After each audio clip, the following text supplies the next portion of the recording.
What's up guys, it's me Geek. So the question is that health science degree from University of People? University of People. If you don't know, University of People is a tuition free university, but it's not free. Associate degree costs you 2000 US dollar, a bachelor degree costs you 4000 US dollar, okay? Let me read you the question. Hi Jimmy, I watched your video, but I haven't found a RDI link you mentioned. Okay, if you don't know, okay.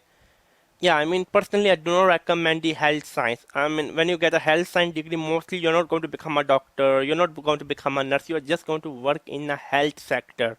Maybe some kind of, I mean, I don't know, a worker, health worker, or something like that, for working for some welfare company or in for a hospital. I mean, a management or something like that. Maybe you work in a there's so much demand for hospital. Hospital hospitality. Yeah.